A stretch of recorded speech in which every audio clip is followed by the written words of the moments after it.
अयोध्या में बाबरी मस्जिद गिराए जाने के लिए पूर्व प्रधानमंत्री अटल बिहारी वाजपेयी भी जिम्मेदार थे।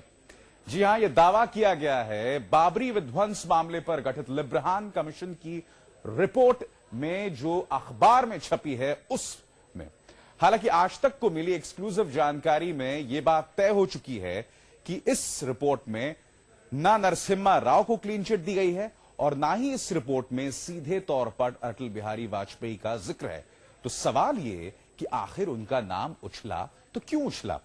क्योंकि अगर लिब्राहन साहब कह रहे हैं कि उनका इससे कोई लेना देना नहीं और चिदंबरम साहब कह रहे हैं कि उनका भी इससे कोई लेना नहीं, तो आखिर कौन है जिसने इस तथ्य को लीक किया?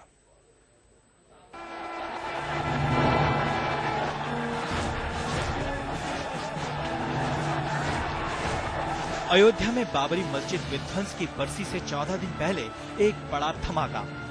17 साल की जांच का नतीजा संसद से पहले जनता के बीच पहुंच गया।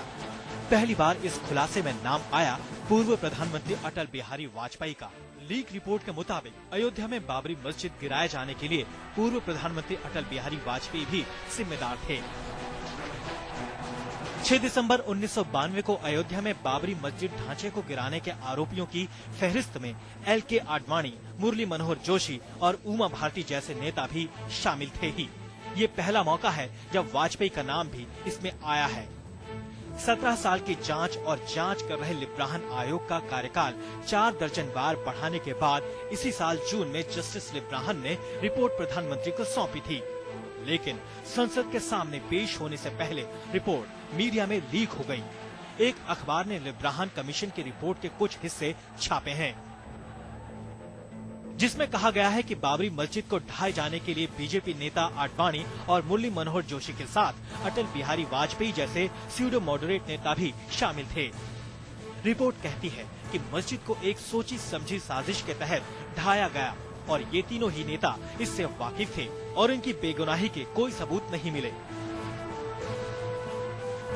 हालांकि इस खुलासे पर यकीन करें तो तब की केंद्र सरकार और तत्कालीन प्रधानमंत्री PV नरसिम्हा राव के प्रति जस्टिस लिब्राहन ने नरमी बरती है और कहा है कि उत्तर प्रदेश के तत्कालीन राज्यपाल ने इस मामले में कुछ खास नहीं किया और समय पर केंद्र से इस पर हस्तक्षेप करने को भी नहीं कहा।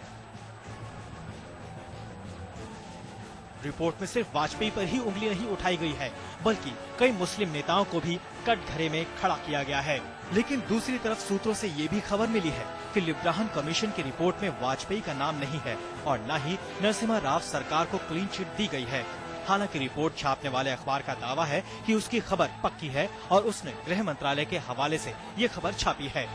गृह मंत्रालय इस रिपोर्ट को संसद के शीतकालीन सत्र में पेश करने की तैयारी कर रहा था, लेकिन एक बड़ा सवाल है कि आखिर ये रिपोर्ट लीक कैसे हुई।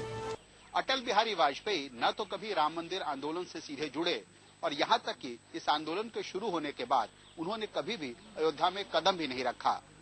लिब्राहन कमीशन ने भी न तो कभी उनसे पूछताछ की और न ही कभी वाजपेयी लिब्राहन कमीशन के सामने पेश हुए।